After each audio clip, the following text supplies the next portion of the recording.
네, 전화가 들어와서 끊어졌습니다.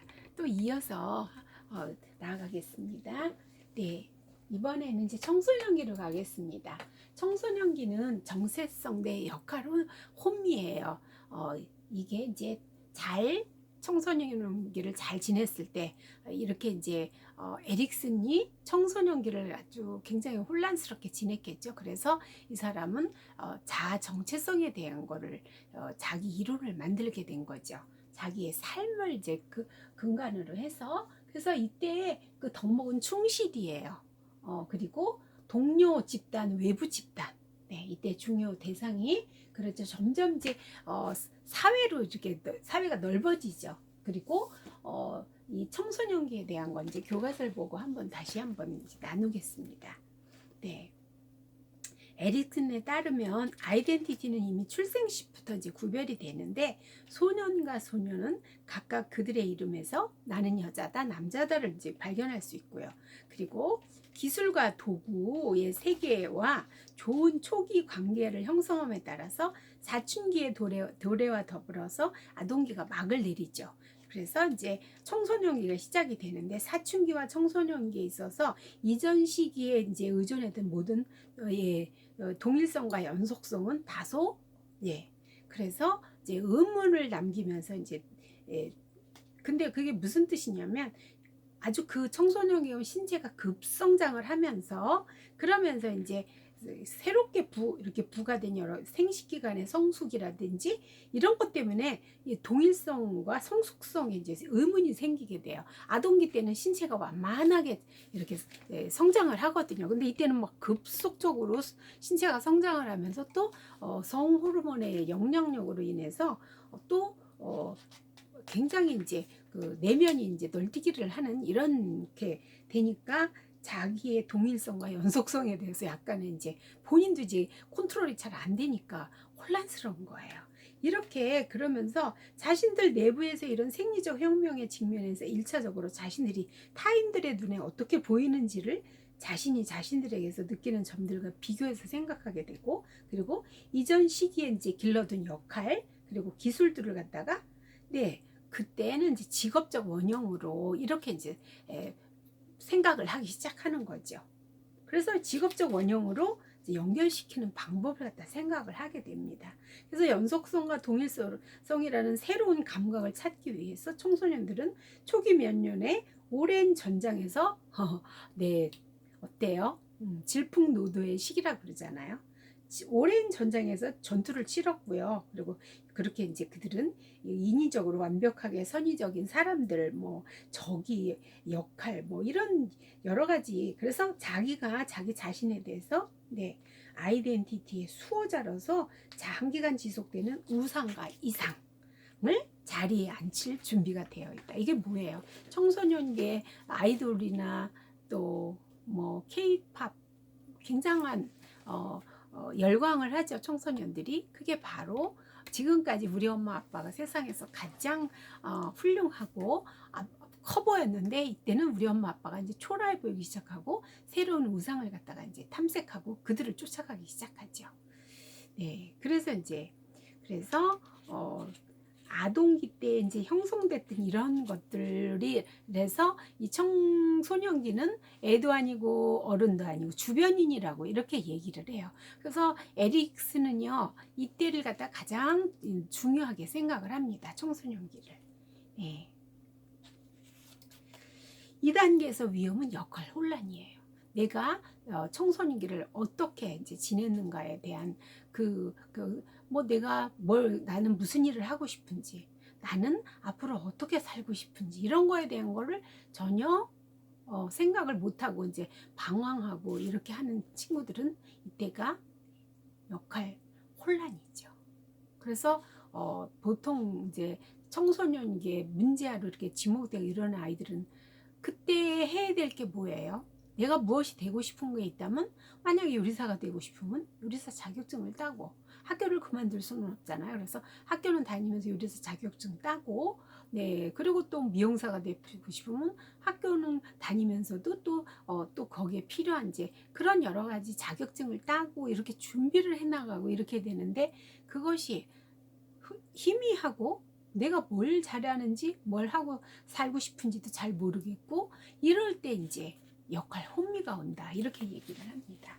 그러고 이제 성인기로 들어가면 친밀감 대 고립감이에요. 이때는 뭐예요? 여자친구에 대한 관심이 생겨서 네, 결혼을 하고 아이를 낳고 네, 이러면서 자기 아내와 애착 태어나서 엄마와 아빠와 맺었던 애착을 그 다음에 청소년기 친구한테로 가져갔다가 그 다음에 이제 자기 아내와 남편한테로 가져가는 거죠. 이렇게 해서 친밀감을 형성해야 될 그때에 그거를 이제 성취하지 못하면 고립감을 느낀다. 그렇게 얘기를 했고요. 이때의 미덕은 사랑이에요. 그리고 친구, 연인, 회사 동료. 네, 이렇게 주요 대상이 중년기로 가보겠습니다. 생산성 대 침체예요. 여기 유발이라고 나왔는데 네, 생산. 이때는요, 회사에서 정말 많은 것을 생산해 내기도 하고 일을 굉장히 많이 할 때죠. 그러면서 또 후배들도 키워나가요. 회사에서 내가 부장이 됐다면 그 밑에 새로 신입사원 들어오는 사람들 교육도 시키고 네, 이렇게 그러면서 이때는 덕목이 돌봄이에요. 내 자식 내 아내도 돌보지만 네, 또 일터에서 후배들을 키우고 이런 그 다음에 분업과 가사 분담 이게 이제 주요 대상이죠. 네. 그리고 노년기에 다 통합 대 절망이에요. 네, 내가 70을 살았는데 이렇게 회상을 해보니까 이만하면 잘 살았다. 통합은 종합과 연결을 의미하는데 쭉 종합해보니 네, 이만하면 잘 살았다. 네, 그렇게 연결을 지어서 그때 어때요? 자, 통합 이렇게 인정하는데 그렇지 못했을 때 나는 40대 때 내가 큰 실수를 저질러서 그래서 이혼을 하게 됐고 그 이후로 아내와 자식들하고 같이 살지도 못했고 그리고 회사도 그 여파로 인해서 건강도 나빠지고 회사에서도 일찍 퇴직을 해가지고 지금 노년기가 돼서 지금 현재 나는 경제적으로도 열악하고 네, 자식들하고도 소원하고 내 노년기에 대한 확신이 없어요. 그 다음에 이제 몸은 늙었죠. 그래서 노인기에 그 4대 그 사고를 갖다가 내 역할, 그 다음에 소외, 그리고 경제적인 거, 네, 그 다음에 신체적인 병든 거. 이런 무의고랑 이런 것이 외로움 이런 것이 다 겹쳐가지고 절망을 하게 된다는 거예요. 이 절망은 왜 하냐? 내가 이걸 다시 돌이키기는 시간이 너무 없다. 내 인생에 시간이 너무 남은 시간이 별로 없고 나는 이미 신체적으로 노쇠해서 이걸 되돌릴 수 있는 시간이 없다.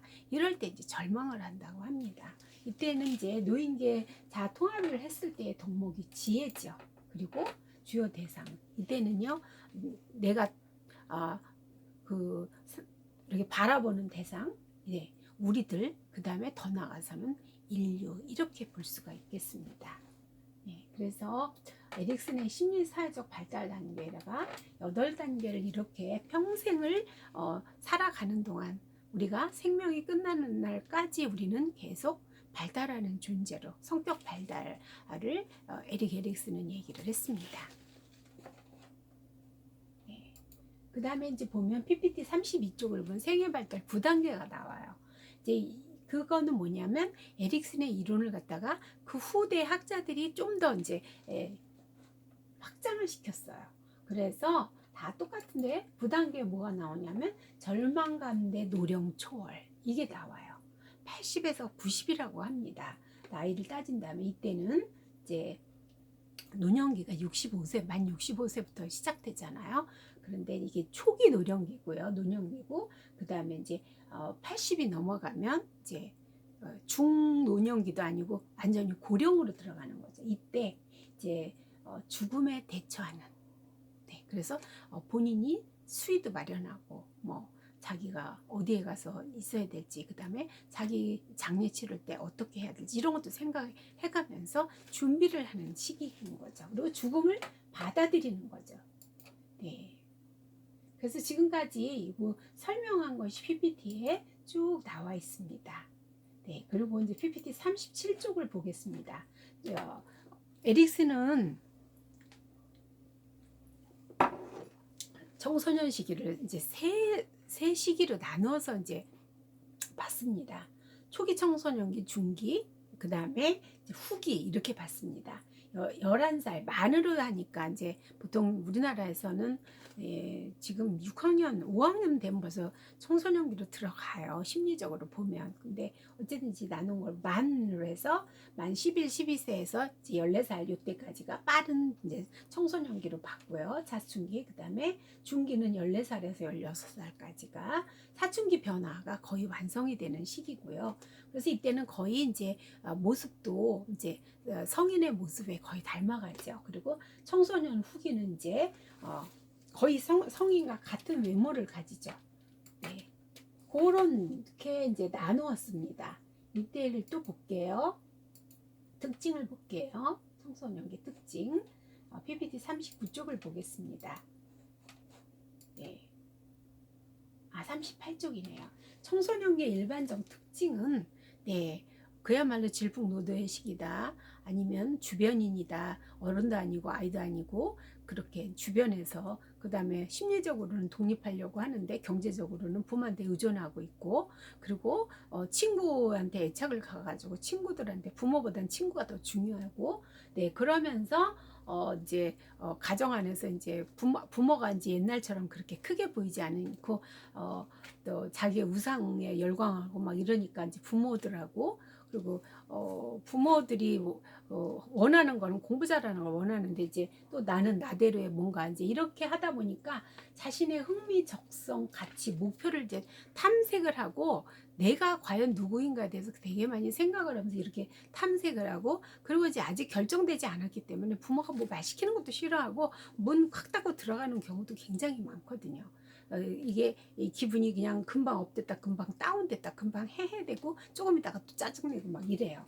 그리고 이제 자기 전공을 무엇을 할 것인가 또 여자친구한테 남자친구한테 관심도 있고요. 그리고 교우관계 네 그때 그 교우관계가 굉장히 중요하죠. 네 왜냐하면 내가 소속감을 느끼기 때문에 그리고 직업 가치 직업에 대한 거 그 직업의 가치에 대한 거 그다음에 그 직업을 통해서 내가 무엇을 하고 싶은지 이런 걸 탐색하고요. 그리고 역할. 네. 내가 우리 집안에서는 장남이고, 그 다음에 내가 그 일을 했을 때 사회 나가서 어떤 역할을 하며 살 것인지, 이런 삶의 방향성을 갖다 탐색을 하는 거죠. 네. 그리고 그러면서 자기의 자아 정체감을 갖다가 형성을 이제 하는 거죠. 이렇게 됐을 때는 건강한 일반적인 특징으로 이렇게 볼 수가 있겠습니다. 그래서 요게 바로 자아 정체감을 이루기 위한 과정에서 이제 마르시아의 정체성 지위 이론을 한번 보겠습니다. 교과서에는 교과서에 마르시아의 정체성 이론은 아마도 여기 안 나와 있을 거예요. 제가 이걸 넣었거든요. 첫째가 정체감 성취, 정체감 혼미, 혼란, 그 다음에 유예, 정체감 상실 이렇게 되어 있습니다. 그래서 정체감을 성취한 사람들은 자기 나름의 목표를 가지고 열심히 공부하든지 자격증을 따든지 이렇게 이제 성인기를 준비하는 걸 열심히 하고 있어요. 그런데 정체감이 혼미한 사람, 내가 하고 싶은 것도 없어요. 무엇을 해야 될지도 모르겠어요. 내가 잘하는 게 뭔지도 잘 모르겠어요. 이런 사람들은 이제 혼란하죠. 그 다음에 유예. 예. 좀 더 두고 생각해 보자. 내가 미술을 할까 생각하다가 또 생각해 보니까 아니야, 나는 역사가가 되고 싶어. 아니야, 나는 그게 아니고 그게 아닌데. 이게 자기 마음에 정말로 하고 싶은 걸 그래서 계속 생각하면서 계속 미루는 거예요. 그 다음에 네 번째가 상실인데 이게 제일 나쁘다고 볼 수 있습니다. 일찌감치. 네?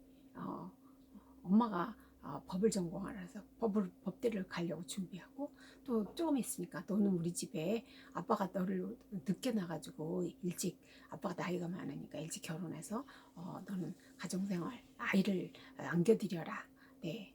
손자를 안겨드려라. 아빠가 안아보고 돌아가시든지 그러게 이런 식으로 할 때 또 결혼도 해요. 이러고 살면 이게 이제 너무 빨리 정체감이 이제 마감이 돼가지고 중년기 때 굉장한 이제 또 위기가 청소년기 위기 못지않은 이제 폭풍우가 또 닥칠 위험이 있습니다. 네.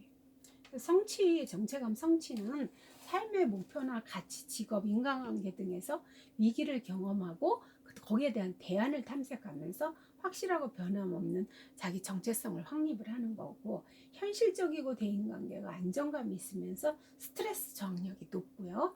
그리고 부모와 애착관계가 건강하고 부모는 또 안전기지 역할을 합니다. 근데 혼미해요. 방향성이 아직 없어요. 그래서 내가 왜 이 공부를 하는지 관심이 없어요. 그러니까 공부하기 싫죠. 자존감도 낮아요. 혼돈에 빠져서 부정적인 그런 정체감으로 빠지고 부모의 지원이 따뜻하지 않고 개방된 의사소통 수준이 낮은 가정에서 정체감, 혼미가 많이 일어난다고 합니다. 유해예요. 현재의 정체감 위기와 변화를 경험하고 확립을 위해서 노력은 합니다. 그리고 삶의 목표와 자신의 가치에 대해서 계속 이제 생각하고 회의하면서 대안을 탐색하고 자기 목소리를 듣는 그런 과도기적인 상태에 있는 거죠. 이게 바로 에릭슨이 이제 청년기를 갖다가 계속 이제 정체감이 유예기를 지났어요. 가졌죠. 그리고 나중에 이제 그 안나 프로이드를 만나서 그때 이제 자기가 확실히 무엇을 해야 될지에 대한 거를 결정을 한 거죠. 네, 이게 그래서 근데 에릭슨이 그렇게 한 25살 때 이제 안나 프로이드를 만났으니까 거의 5년 동안을 스스로 이제 자기 그거를 찾아 나가기 위한, 네, 어릴 때 이 에릭슨은 자기 생부가 덴마크 사람이래요. 그런데 엄마가 유대인이고, 근데 또 엄마가 재혼해서 이 아버지와 결혼한 사람이 또 유대인인 거예요. 그러니까 유대인 사회의 그 모든 문화권 안에서 살고 만나는 사람들도 유대인들하고 이렇게 상호작용을 많이 하는데, 근데 생긴 게 이제 머리 노랗고 파란 눈 이러니까 이 아이들한테 굉장히 놀림을 많이, 너는 유대인이냐? 근데 생긴 게 왜 그래? 그리고 이제 놀림 받고 따돌림 받고, 네, 그러고 하면서, 그러니까 사람이 아까 그 자기 정체성의 그런 요인에서 첫 번째가 신체적 요인이잖아요. 에릭스는 그 신체적 요인에서 굉장히 벌써 너무나 남과 다른 거에 대해 다른 그 자기 외모 때문에 많은 놀림과 이런 걸 받았기 때문에 이제 그때서부터 나는 누구인가, 그렇게. 그래서 어느 날은요 밖에서 놀다가 집으로 뛰어들어가지고 자기 엄마한테, 엄마 우리 이제, 그리고 이제 물어봤는데 외모가 너무 다르니까 이제, 그런데도 엄마가 그때 이제 전역을 하고 있는 중이었는데 나의 아빠에 대해서 이제 확실하게 어떤 누군지를 얘기해 달라고 이렇게 엄마한테 그랬는데 엄마는 회피하고 끝까지 얘기를 안 했다고 그래요. 그래서 에릭 에릭스는 과연 엄마가 이제 결혼을 해서 낳은 아이인지, 네, 이것도 분명하지가 않은 상태인 것 같아요. 네. 정체감 폐쇄의 상실을 보겠습니다. 스스로 생각하지를 않는 거예요. 해본 적이 없어. 아직 하기도 전에 결정이 돼버린 거죠. 스스로 생각하지 않고 의문이 없어요. 타인의 이제 가치를 받아들이는 거죠. 부모가 원하는 대로 삶을. 그래서 권위에 맹종하며 부모와 밀착돼서 분리 개별화될 기회가 없어진 거예요.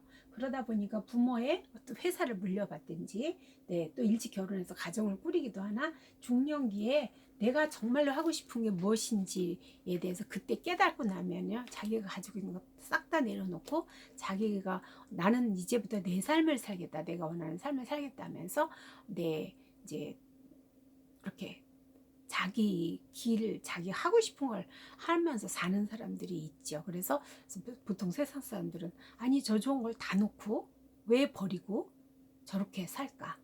예, 그건 바로 자기가 스스로 선택한 삶이 아니기 때문에 그때서부터는 나는 이제 지금까지는 우리 부모를 가 원하는 대로 살았으니까 이제부터 나는 내 삶을 살겠다.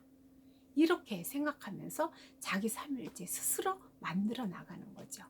제가 박사과정 할 때 선배가 하나 있었는데 그분이 그런 얘기를 했습니다. 자기는 학교 다닐 때도요, 점심시간에 자기 집에서 일하는 분이 점심을 따로 해가지고 머리에다 이고 학교를 온대요. 그래가지고 금방 한 밥, 금방 한 반찬.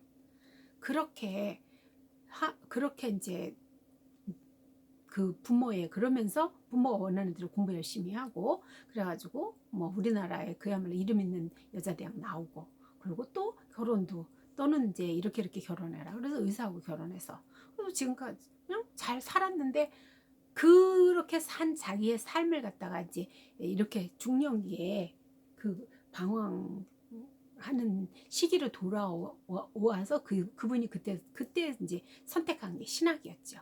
신대원 졸업하고 그리고 다시 상담으로 와가지고 상담학부에서 박사과정을 또 하고 논문을 쓰고 그러면서 그때서부터 그 자기를 치유해 나가는 부모가 그냥 안겨준 거 부모가 좋은 거니까 이건 좋은 거니까 하고 안겨준 그 삶을 산 자기 그걸 갖다 그때서부터 자기의 삶으로 만들어 나가는 과정이 이렇게 긴 여정을 지금 내가 살고 있다 이런 얘기를 하는 것을 들었습니다.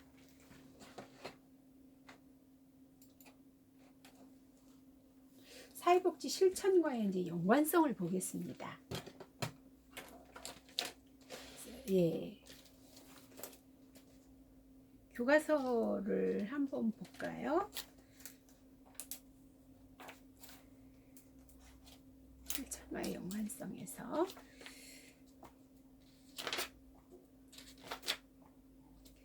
에릭슨의 이제 심리사회 이론은 사회복지 실천에서 클라이언트의 개인뿐 아니라 클라이언트를 둘러싼 환경의 중요성, 즉 환경 속의 인간에 대한 시각을 제공했습니다. 그래서 전통적으로 사회복지는 환경 속의 인간을 강조하며 이를 클라이언트 사정과 개입의 기초로 삼아왔으므로 에릭슨의 이론은 사회복지 실천에 잘 부합되는 이론입니다. 클라이언트가 나를 찾아와서 자기 문제를 얘기를 하는데 이분들을 갖다가 내가 상담을 하려면 그러면 물론 개인 내적인 거 이론 이전에는 프로이드의 이론 개인 내적인 거를 맞겠지만 이제 그 내적인 거와 그 다음에 환경 속의 인간 이 사람의 환경이 지금 어떤지에 대해서 이제 사정하고 개입하는 기초로 이제 이렇게 됐죠. 그래서 또한 인간이 전생애를 통해서 성장하고 변화한다는 그의 이론은 인간 발달에 대해서 새로운 관점을 갖게 제시를 한 거죠. 그래서 에릭슨 이전의 인간 발달은 10대 말까지 완성되는 것. 프로이드 이론이 성기기에 완성되는 거잖아요. 그런데 에릭슨의 이제 전생의 발달 이론으로 인해서 인간 발달은 노년기까지 삶을 마감할 때까지 평생 지속되는 것으로 이렇게 이제 인식이 바뀌었습니다. 그래서 따라서 에릭슨 이론은 노인에 대한 새로운 시각을 제시했고 이에 따라서 노인 복지 정책의 수립과 서비스 제공에도 영향을 미쳤습니다. 그래서 노인기에도 이제 배우고 싶은 거, 내가 어릴 때 배우지 못했던 거 지금이라도 내가 배우고 싶으면 배울 수 있는 이런 이제 프로그램이 개발이 될 수 있겠죠. 사회복지사의 역할과 실무 원칙으로는 클라이언트의 일생에 걸친 성격 발달 과정을 이해하고 클라이언트가 자기 분석에 참여하도록 하여 발달적 역사를 파악해야 된다. 클라이언트의 지금까지 살아온 삶의 여정에서 지금 나이가 어디에 걸쳐 있는지 어느 발달기에 걸쳐 있는지 요거를 보면서 성격 발달 과정을 갖다 이해를 하고 그리고 그걸 통해서 내담자가 그걸 자기 분석을 하도록 도와주는 거. 그래서 그 사람의 발달적인 역사를 갖다 이해를 해야지만 이 사람의 문제를 갖다가 정확하게 진단하고 개입할 수 있다는 거죠. 클라이언트가 심리 사회적 위기를 해결하는 과정에서 경험한 성공과 실패가 무엇인지 이거를 파악해야 되겠죠. 이 사람이 지금 발달이 멈춰 있다면 어느 시기에 발달이 멈춰 있는가? 이거를 얘기를 이제 그래서 아동기 때 만약에 발달이 멈춰 있다. 그럼 거기서부터 그때 아동기 때 어떠한 일이 있었는지 그리고 부모님과는 또 학교와 친구들과는 어떤 관계로 그 아동기를 잘 지내왔는지 아니면 잘못 지내왔는지 이거를 갖다가 이제 분석을 하는 거죠. 그래서 성공과 실패를 파악하고 현실을 그때에 내가 열등감을 가져서 만약에 열등감을 그때서부터 열등감이 형성돼서 내가 현실을 왜곡하는 내 지각을 갖다가 생겨났다면 네. 그리고 자아 기능을 갖다가 축소시키고 그랬다면 그 발달 역량을 갖다가 이제 거기서부터 이제 도움을 줘야 되겠죠. 그래서 상담이 필요하죠. 그래서 아까 인간관이 뭐예요? 인간은 창조적으로 그리고 계속 성장하는 존재라고 이렇게 말했잖아요. 그래서 그런 거를 계속 이렇게 내담자고 얘기를 하면서 지금까지 이만한 이런 환경 속에서도 이만큼 살아오신 걸 굉장히 많이 애쓰셨다고 그렇게 이제 인정을 하고요. 그리고 네, 그럼에도 불구하고 이제 이렇게 살아오신 거에 대해서 그렇게 이제 칭찬하고 그리고 지지해주고 인정하면서 그때 힘들었던 그 아동기라면 그 아동기로 가서 거기서부터 이제 본인의 그런 여러 가지 이야기를 잘 이제 듣고 그리고 분석하고 그리고 그때 어떤 사건 그리고 그걸로 인해서 지금 현재 내가 세상을 바라보는 내 왜곡된 어떤 신념과 잘못된 그런 안경을 쓰고 있다면 그것을 색깔을 바꿔주는 거를 이제 사회복지사가 해야 되는 거죠.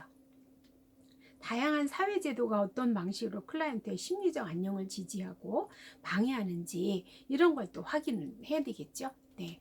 사회제도가 그랬다면 만약에 회사를 다닐 때 그 회사에서 그 회사의 구조가 그랬다면 그런 심리적 안녕을 지지하고 방해하고 하는 거 이런 거 했던 거를 확인하고 클라이언트 환경 속에서 자신의 위치에 대해서 새로운 인식을 가지도록 이렇게 이제 도와줘야 되는 거죠. 그래서 에릭슨의 심리사회적 이론은 사회복지를 전공하는 학생의 자신에 대한 이해에도 도움이 될 수가 있습니다. 그래서 이제 에릭슨의 심리사회적 발달 단계를 자신의 인생에 적용해서 자서전이나 혹은 자기 분석 보고서를 작성해 보는 것도 굉장히 내가 나를 분석을 하는 거죠. 그래서 제가 자기 소개서를 이제 제출해 달라. 그건 뭐예요?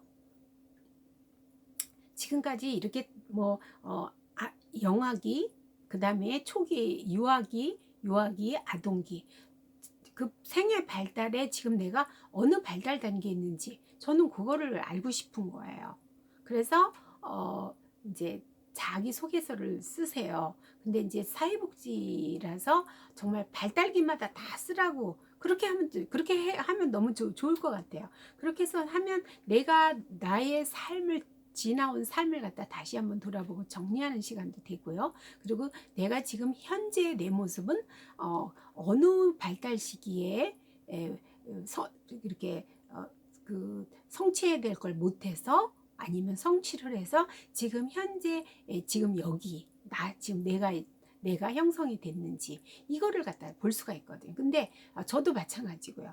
그냥 학생으로서 이름만 알고 학생이라는 그것만 아는 게 아니라 이분이 어디에서 태어나서 몇 남매 몇째로 그리고 교회는 어디를 섬기고 엄마 아버지와는 어떤 관계로 성장해 왔으며 앞으로 또 어떤 일을 하고 싶어서 학교에 공부를 하러 오셨는지 또 이 수업에 대한 기대는 또 뭐가 있는지 이런 거에 대한 거를 저는 이제 알아야지만 여러분들하고 좀 더 제가 알고 이렇게 수업도 준비하는데도 저한테도 도움이 되고요. 그래서 여러분들한테 그거를 제가 자기소개서를 이제 해달라고 요청을 드린 게 바로 그런 이유에서입니다. PPT를 한번 볼까요?